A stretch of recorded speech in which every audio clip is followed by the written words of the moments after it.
आवाज़ों को सुनने की कोशिश करनी है। कान इसीलिए बंद कराए जाते हैं ताकि बाहर के ये शोरगुल, यहाँ की आवाज़ें, यहाँ का चाय पाए आपके उस अंदर की आवाज़ को सुनने में बाधा ना डाले। जब इधर की आवाज़ अंदर में नहीं जाएगी तो उधर वाली आने वाली आवाज़ को एकाग्र होकर के सुनोगे। खूब ऊंचा ध्यान दे करके सुनना है।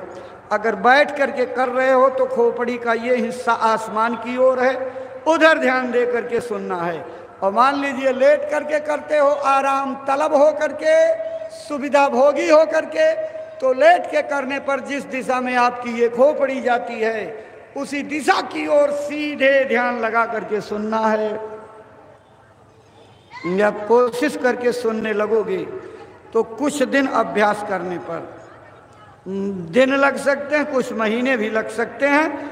आपकी जितनी जल्दी एकाग्रता सुनने की आएगी उतनी जल्दी कामयाबी मिलेगी। एकाग्र होकर के आवाज़ों को सुनने लगे तो गुरु महाराज की दया से महाराज जी ने सुनाया, बारीक दूर से आती हुई छनती हुई आवाज़ सुनाई पड़ेगी, बहुत पतली।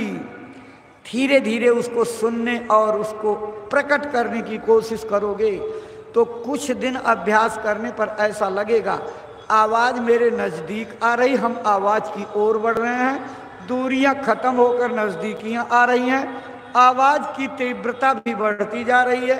अब थोड़ा ज़ोर ज़ोर से आवाज़ें बजने लगी हैं। जब इस तरह से आवाज़ की गति बढ़ने लगे तो अपने समय को भजन में और बढ़ाना, और देर तक बैठ करके भजन करना।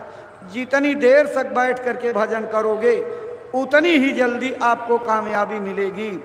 अब वो सात्विकता का ज़माना नहीं रहा। तब लोगों के खान पान ठीक थे, बैठने पर 10 ही मिनट में एकाग्र हो जाते थे और साधना शुरू हो जाती थी। लेकिन अब आपका मन इतना संसार में बहका हुआ है, इतना संग दोष से, खान पान के संग सोहबत से इतना बिगड़ गया, इतनी चंचलता आ गई कि इतनी जल्दी एकाग्र नहीं होता। इसलिए पूज्य महाराज जी ने 3 घंटे समय में देने के लिए कहा है।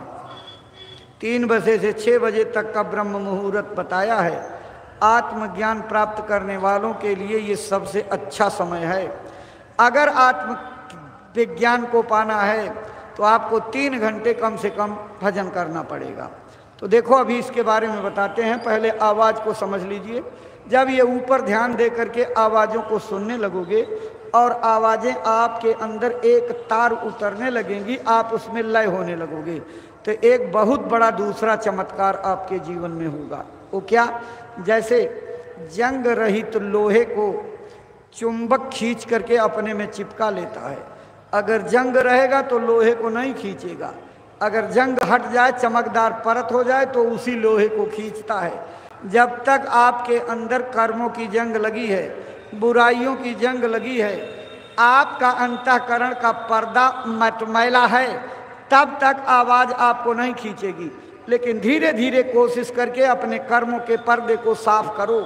गुरु की तड़प के द्वारा, शब्द को सुनने की प्रबल इच्छा के द्वारा आप जब उस पर्दे को साफ करोगे, निर्मल हो जाएगा, तो उस चमकदार अंतःकरण के साथ जीवात्मा को खींच करके वो शब्द अपने में चिपका लेगा, सटा लेगा, और जीवात्मा को सटा करके लेकर के उड़ेगा आसमानों में।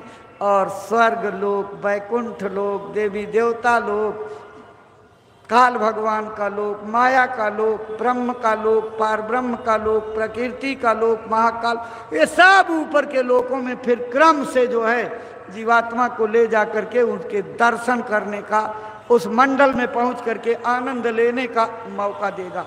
ये शब्द ही कराएगा, दूसरा कुछ नहीं।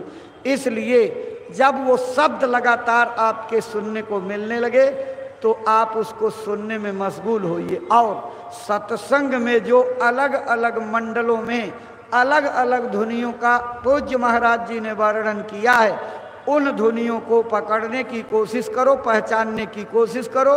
ध्वनि पहचान में आ जाए तो उसी में लय होने, पिल जाने की कोशिश करो। और जब पिल जाओगे तो आप वास्तव में उधर पिल जाओगे, मालिक की तरफ भी पिल जाओगे। इसीलिए महात्माओं ने कहा, अगर साधना करनी है तो अपने को बाहर से समेट करके तीसरे तिल के भीतर घुसाओ। तीसर